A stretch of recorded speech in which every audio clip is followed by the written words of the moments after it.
Эмнеден баштасам деп ойлонуп отуруп анан тамаша менен баштагым келди да. Табышмак бар да. Назарбаевдики узун, Путиндики кыска дегенчи. Жоо эмне десең, фамилиясынын узундугу дейт да. Мен эмнени айткым келип атат? Азыркы өкмөттүн мурдагы өкмөттөрдөн эмне айырмасы бар? Мөөнөтү узун болду, дөөлөтү нөл болду, өмүрү узун болду, өнүмү жок болду. Эгерде биз азыркы өкмөт Кыргыз Республикасынын эгемендик алгандан берки 30-чы өкмөт. Апрель революциясынан бери санай турган болсок 10-чы өкмөт.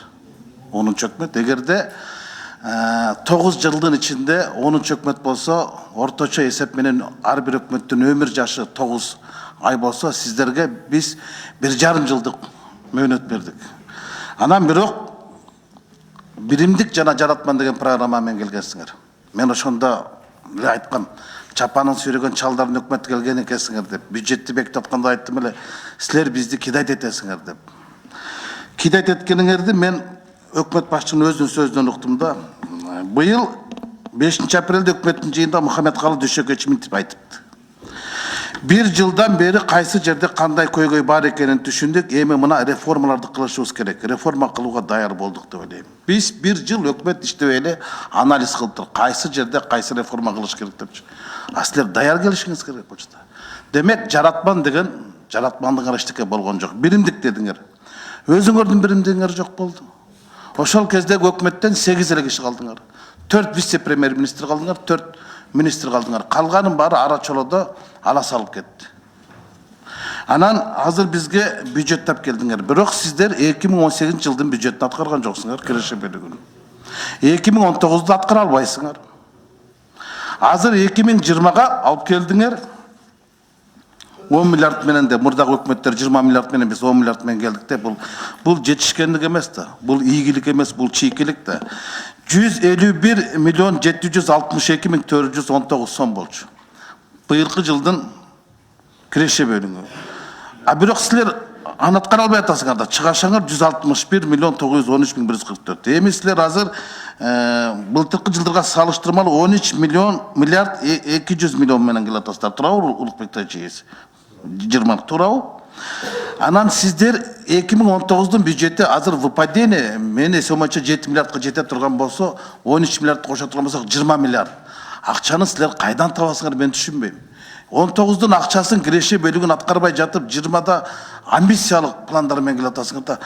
Анан өкмөт башчы быйылкы жылы ушул отчет берип атканда мынтип айтты.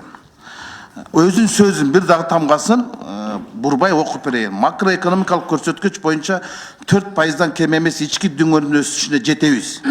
Биринчи кварталдагы жыйынтык боюнча ички дүң өнүмүнүн көрсөткүчү 4,1% болду. Кудай буйруса, ушундай ыргак менен бара турган болсок, биздин быйылкы жылдык ички дүң өнүмүнүн деңгээли 600 миллиард сомдон ашуун көрсөткүчкө жетет. Экспорттун деңгээлин 2 миллиард сомдон ашырабыз деп жатабыз. Тышкы соода жүгүртүүнү 2 миллиард сомдон ашырабыз. Орто мөөнөттөгү план боюнча кийинки жылы 2019 жылдын жыйынтыгы боюнча таңкыстыгы жок бюджет кабыл алабыз деген оюм бар деди. Ким күнөөлүү? Эмне үчүн таңкыстык менен бюджетти кабыл алып келе атасыңар? Өкмөт башчы айтып атат. Bunun bardығы бүгін күндегі өкмет, жанагы менин кесиптешим Улукбек Зулпукарович айтты, кургак цифралары менен келдиңер. Анан Улукбек Тайчиевич, сиз өзүңүздүн баяндамаңызда айтып кеттиңиз да, 2020 жылы айлык баяналардын көтөрүлүшү боюнча 4 ведомство депчи. Кайталап коюңуз, кайсы министрликтердеги айлык баянасынын көтөрүлүшү боюнча каралып атат? Мен жана көрсөтүп кеткен 4 министрлик бул өзүңүздөр мыйзамды кабыл алып бердиңиздер. Бул 2020 жылдын 1 январынан баштап ички иштер кызматында кызмат өтөө жөнүндөгү бул ички иштер министрлиги, салык полициясы, анан ГСИН. Ал эми бажынын ал жерде айлык акысы көтөрүлбөйт, ошолорго тең элет. 3 неменеке. Андан башка бул жана 4 министрлик. Анан негизги бул айлык көтөрүлгөн бул билим берүү министрлигинин билим берүү системасындагы бардык кызматкерлер, ошо 120 миң кызматкер, анын ичинде билим берүү министрлигине да кирип кетет, анча башка ведомстволордо да жана ведомстволук бала бакчалар, жанагы колледждер, лицейлер, андан башка жанакы ошол даярдаган Анықтым. Ал боюнча маалыматым бар. Эми сиз айткан Ички иштер министрлигинде, ГСНде, салык балсасында, бажы немесинде эң көп коррупция ошол жерде. Кыргызстандагы статистика боюнча коррупциянын өсүш деңгээли боюнча министрликтин алдында ат бербеген, алдына салдырбаган министрликтердин айлык маянасын көтөрүп атасыңар. Анан айлык маянанын орточо көлөмү деп атасыңар 2020 жылдын бюджетинде средняя зарплата 17.955 сом дейт да, 18.000 сом. Мен ушуга таптакыр шенгим келбейт. Мына маданият министрлиги бар. Кыргызстандагы эң жарды министрлик ушул. Орточо эсеп айлыгы 6.000-7.000 сомдун тегерегинде. Тарых музейине барсаңыздар 3.000 сомдук, 4.000 сомдук айлыктарды көрсөңөр. Эмне үчүн маданият министрлигинде биз айлык маянасын көтөрбөйбүз? Мугалимдердикин көтөрүп атабыз жакшы, ак халатчандардыкын көтөрүп атабыз жакшы. А маданияттын бизге кереги жокпу? Өткөндө дагы чыктыңар ушу Америкада маданият министрлиги жок экен, Англияда жок экен деп уже башташты да, буну эми ликвидировать этип салыптычы. Американын өзүнүн маданияты жок да. Ал кечээ пайда болгон мамлекет да. Көчүп барышканда. А бизди маданият деген манастан ары барат да. Анан сиз безопасный город боюнча айттыңыз, 2020-га канча акча каралып атат? 2 миллиард 72 миллион сом каралып атат. Кандай каралып атат? Түшө турган акчабы же бул? Прогноз боюнча түшөт. Прогноз боюнча. А быйылкы канча каралды эле? 600 миллион. Быйылкы жылга азыр мен айтып берем. 1 миллиард 1,2 миллиард каралган быйылкы жылга. А канча чогулду? Бүгүнкү күндө 370 миллион чогулду. Канча недостаток? Жылдын аягына чейин дагы общий сумма 600 миллиондой болот деп атабыз. Мына силер атыл элек айдын терисин бөлүп атпайсыңарбы? Коопсуз шаардар ушунча түшөт деп атасыңар.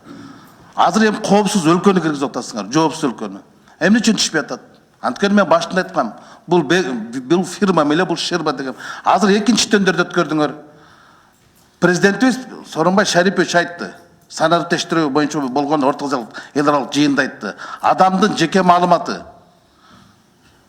коопсуздугу сакталыш керек деди. А силер Кытайдын компаниясына тендерди бердиңер, келишимди түздүңөр. Алар наличный акча төлөштү. Айрда чоң маселе бар болчу. Мына чоң тендерлердин бардыгынан иш козголуп атат. ГРС иш козголду. Кече көмүр боюнча иш козголду. Чоң тендер бар жерде чоң саясат бар, чоң коррупция бар. Буну өзүңөр аныктап атасыңар. Элдер көрүп. Кошумча маалымат берип кетсек, Рыскел Чындыбекович, бул болсо эмки жылга каралган каражат, бул киреше бөлүгүндө дагы, бюджеттин чыгаша бөлүгүндө да каралат. Эгер болсо азыраак сумма түшкөн болсо, анда чыгаша да аз болот. Бирок проект аткарыла берет. Силер жалган маалымат менен өлкө башчыбызды уят кылып атпайсыңар. Мисалы, Жеңиш Разаков өнүгүү фракциясынын жыйынында айтты, жол кырсыктары былтыркы жылдыга салыштырмалуу 16%га көп болду деди. 2 күндөн кийин премьер-министр айтып атат 46%га өсүп аз болду дейт. Мен кимисти ишенерин билбейм. Же Разаковго, же Абылгазыр бирөөсүн ишенишим керек да.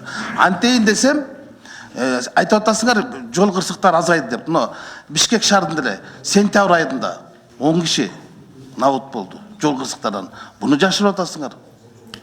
Азыр октябрда канча киши болду? Чыныбекович. Жалган кое туруңуз, мен сүйлөп атам да. Биз бюджетти сүйлөп атабыз да. Сиз уруксат алып сүйлөңүз. Жалган фактылар менен алдап атпайсыңарбы? Мисалы, тендерди 5 миллиард сомго безопасный город, безопасный странаны чыгарып атасыңар дагы 2 миллиард сомго утуп атат кытайский компания. Анын эмне үчүн ал кирешеси жок кирип атат? Мүмкүн биздин адамдардын маалыматы, унааларды маалымат алар үчүн керектир. Коопсуздук жагын карадыңарбы? Караган жоксуңар да. Эмне үчүн орусиялык компания 5 миллиард, а Кытайдын компаниясы 2 миллиард берип атат? Ортосунда 3 миллиард разница болуп атат. Эң чоң саясат ушул жерде жатат, диттинөлүгү. Бардыңар билмексен боло турасыңар да. Эми айттыңыз. Мынакей, силер айтып атасыңар, мына фонд государственного имущества бар. А силер буну дагы улуттук компания түзүп алдыңар, национальный управляющий компания. Биз холдингти жок кыла албасак, мыйзамсыз, мыйзамы жок түзүлгөн холдинг жерде бизде мыйзам жок. холдинг өз акционердик коом. Ошону ликвидировать эткилсек, мына 2 жылдан бери убада бересиңер, бирок жок кылып отуруп кайта жаңы түзүп атасыңар. Департамент регистрация транспорттук средстводу жойдуңар, кайта унааны алып келип койдуңар. Орун алмаштыруудан сум өзгөрбөйт да. Бир нерсени жоюп атасыңар, бир нерсени ордуна коюп атасыңар, бирок ал жерде өсүш эчтеке болбой атпайбы? Эч кандай өсүш болбой атпайбы?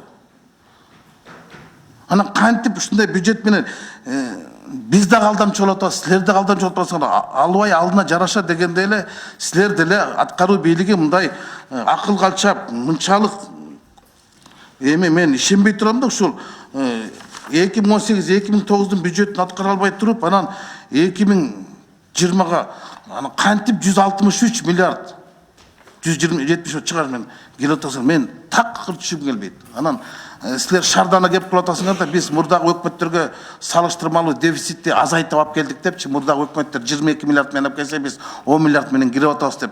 Силер аткарбай чыгып атпайсыңар. Ошол эле болуп атпайбы? Калпычы болуп атпайсызбы? Эл алдына калпычы болуп атпайсызбы? Мындай жашынакайлык эми айлык баянанын орточо көлөмү 17 миң. Мен ишенбейм. Прожиточный мен 5063 сом деп атасыңар. ВВП на душу населения 1490 депчи. Эми булардын бардыгын ушунчалык кереги бар беле жок беле?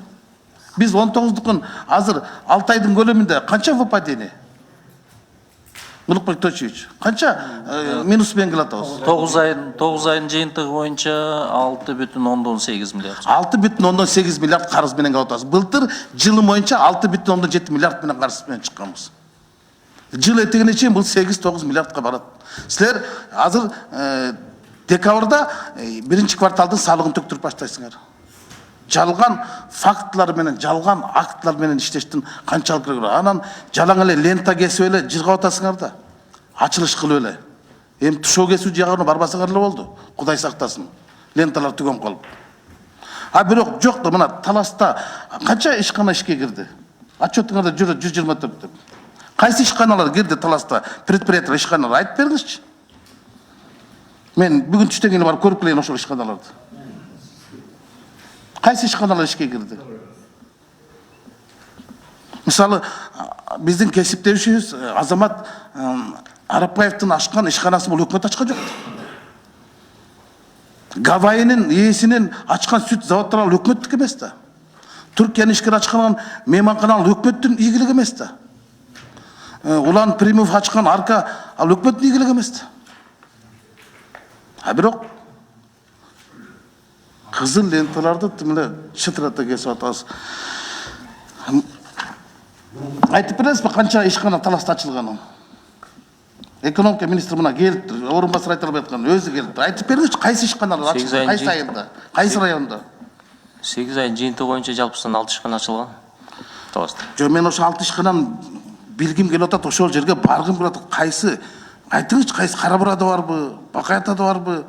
Же Талас районунда кайсы? Эми силер билишиңер керек да, 124 ишкана болсо, силер жадвалда жаткырышыңар керек да. Бир областта мына Сайдарымжан Марфов сурады, Баткенде кайсы десе айта албай атасыңар. Таласта кайсы? Анда эмнеге айттыңар 124 деп? Аскелчинекич, жооп бере эле. Мен буга суроо бердим, подпоручик.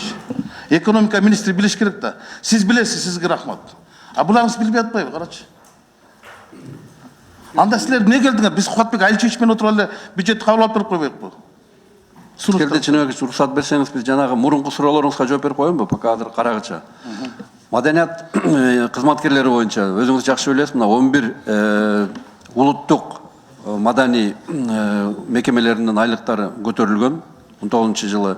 Андан башка өткөндө өкмөттүн токтому менен маданият министринин мурунку буйругу менен алып аткан айлык акылары узаконить этип, мыйзамдаштырып, токтом менен бекитилди. Тилекке каршы ал жерде нюанстар болду. Сиздер өткөндө тапшырма бергенсиздер. Ал боюнча финансы министрлиги, маданият министрлиги менен азыркы күндө иштеп атат. 19-жылга ошол резервтердин ичинен кээ бир категорияларын сиз айтып аткан ошо музей кызматкерлери, китепкана кызматкерлеринин ошолордун айлыктары каралат, буюрса көтөрүлөт.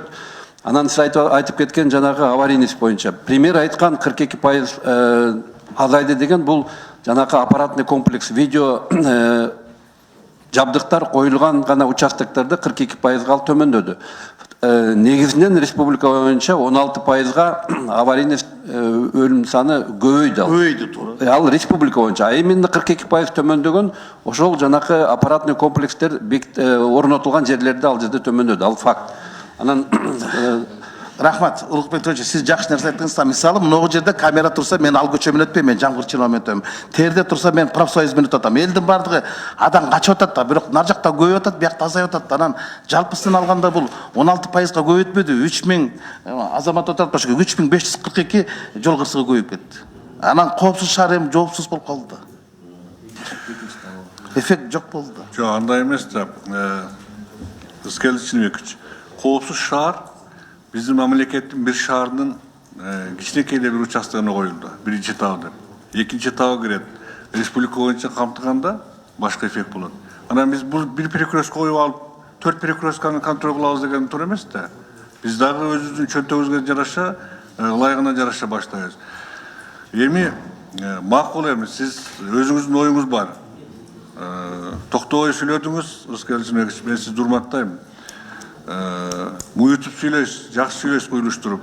Биз токотерине жооп берели, бир топ суроолорду айттыңыз. Баштан айтканда эле жалганчылар деп айттыңыз. Статистиканы азыр айтып өттүк. Сиздики туура болушу мүмкүн. Республикалык показатель көбөйүшү мүмкүн. Бирок мен азыр аны так маалыматым жок. Сиз айткандай сизде бар экен, айттыңыз. Рахмат. Бирок коопсуз шаарды киргизгенден кийин ушул проектти ал жерде эч кандай эффект жок деген туура эмес. Бюджетке таң калып атасыз. Эгерде сиз 11-жылдан берки бюджетти алып караңыз, ар жагын карабай эле. Жыл сайын өзүнчө эле өсүшү канча болуп атат. Биз бул жерде ошол эле берип атабыз. Эч кандай жаңылык жок бул жерде. Жыл сайын бюджет өзүнүн өзү баягы инерция менен канча өсөт. Ошону эсептеп келгенде азыркы 163,7 миллиард сом чыгат. Буга кичине эле ошону туура жолго салып эле кошумчалап коюшубуз керек да. Прогноз, биз ошол прогнозду берип атабыз. Сиз менен биз жыл ичинде жок деген 3 жолу кездешебиз бюджет боюнча. 3 жолу алмаштырабыз. Жакшы тилек жарым ырыс дейт, өзүңүз жакшы билесиз. Эми жакшы тилек кылып ушундай жакшыраак бюджетти алып келели, анан кийин дефицитин азайталы деп. Биз дагы 20 миллиардка чыгарып туруп, сырттан карыз алып туруп жаа беребиз керек болсо. Бирок биз ага барбай атабыз да, сырттан албайлы деп атабыз. Дефицитибиз бар, 7 миллиардка жакын мойнубузда отурат азыр быйылкы жылдан. Биринчи жарым жылдыкта эмне болду билесиздер? Коңшулар эмне кылды? Эмнеден пайда болду? Объективдүү же субъективдүү бунун причиналары? Ошол дефициттин пайда болгону. Карайлы да, мына 80, 100, 160ка чейин Россия менен Казакстандын границасында 12 километр биздин машиналар немеде турду. Биздин коңшулардын айынан. Эми баягы айтканга болбойт эле, айтышка туура келип атат. Ошолордун баары объектив причина кирет. Мына ал биринчи жарым жылда иштеген таможнянын башчысы дагы тиешелүү. И налогдун башчысы да кетти. Балдар келиштип атат.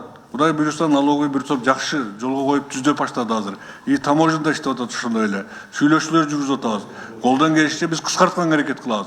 Эгерде мурункулардай кылып иштей турган болсок, биз 7 миллиардты сырттан алып келип туруп, карыз алып туруп, постоянно берет билесиздер, Дүйнөлүк банк.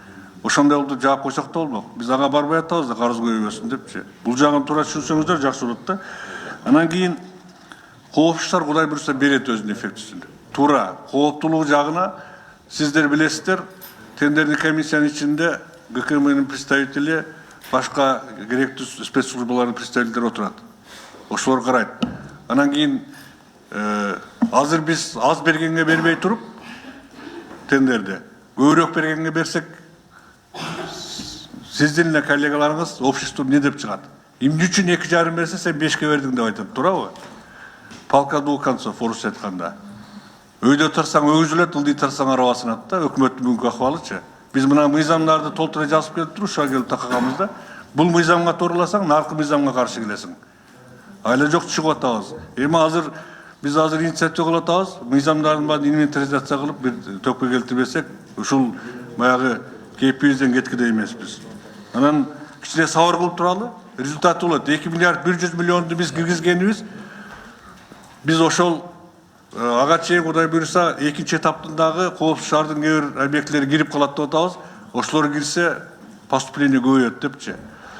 Койгондон кийин настройка кылыш керек, аларды өзүңүз жакшы билесиз. Техника деген техника. Ошолордун баардыгын жасап келип туруп киргизсек, тилегибиз бар, 2 миллиард 100 миллион алсак дегенчи. Мүмкүн жетпей калышы мүмкүн. Анда жарым жылда сизге келебиз. Мына жетпей калдык. Буну биз башка жагынан жабалы, оны оңдойлу болду деп. Биздин акыбыз бар, 2 жолу 3 жолу поправка кылганга бюджетте. Сиздер менен чогуу. Ошондуктан ушул жагына эми туура мамиле кылып көңүл буруп коюңуздар. Эми лента кесүү мындай да. Барбай койсоң айтат, өкмөт элден ажырап кетти, түгүн асмандан карап мындай чакырган жерге барбайт. Айтпайм. Барса лента кесип эле жүрөсүңөр дейсиңер. Эмне үчүн жакшылыктарды биз элге көрсөтпөшүбүз керек? Эмне үчүн ал жерге лента көзүп тамак ичкени барбайбыз? Биз барабыз ал жерге бизде болуп аткан жакшы жерди идеологияны жакшы элге айтып берели деп. Бир жылы моунча мектеп бүтүп, мынча соц объект, таза суу, президенттин саясаты боюнча 23 жылга чейин бардык айылдар таза суу менен камсыздайбыз деп атабыз деген сөздөрдү айталы деп барабыз. Ал жерден эми жарым мүнөттүк иш лента кесип билесиз да. Анан кийин эми ишкерлердин ачкан ишканасы өкмөттүк эмес, өкмөттүкү, баарыбыздыкы. Эмнеге дегенде, өкмөт бүгүнкү күндө биздин экономиканын саясаты боюнча эч качан ишкана ачпайт. Өкмөт ошого шарт түзүп берет. Ошол шарт түзүлүп аткан үчүн ушул ишканалар ачып атат ошо ишкерлер. Ошону биз бүгүнкү күндөгү өзүбүздүн экономиканын саясатын туура түшүнсөк, өкмөт эч качан ачпайт. Соц объекттерди салып атабыз. Башкаларын кылып атабыз өкмөт тарабынан. Проекттерден жасалып атат, башка жактан кылып атат. Бирок өкмөт андай ишкерлер ача турган ишкананы салууга биз Кудай буйрса шарт түзүп беребиз. Шарт түзүү боюнча баягыдан бери сизге чейин дагы бир топ депутаттар суроо берди эле. Экономика министрлиги башкалар жооп беришти. Жылдан жылга шарт жакшырып атат. Буну жашырганда эмне? Эми кааласа көрөт экенбиз, каалабаса көрбөйт экенбиз. Мамлекетте болуп аткан жакшылыкты. Мен ойлойм, өкмөт эле жыргатып ушунун баардыгын өкмөт жасап салды деп. Муну баарыбыз, мына сиздер безилдеп, кыйкырып, сүйлөп көрүнгөн жерде көтөрүп аткан үчүн ушул иштер болуп атат. Ошону жасаган аракет кылып өкмөт жүгүрүп аткан үчүн ошол иштер болуп атат. Башыбызда президенттик аппарат, президент баш болуп турган үчүн ушул маселелер чечилип атат деп ойлойм. Алдыга жылуу бар. 5% бул биздин оптимисттик прогнозубуз 5%. Мүмкүн аз, мүмкүн көп болуп калышы мүмкүн. Аны жакшы билесиздер. Мамлекет кичинекей, ар кандай дүйнө жүзүндө болгон могул жылыштарга экономикалык биз тез реакция кылабыз. Ошондуктан мен сиздерден суранарым, урматтуу депутаттар, туура түшүнүп, могул бюджетти колдоп берсеңиздер, биз ушуну аткаруу үчүн иштейбиз.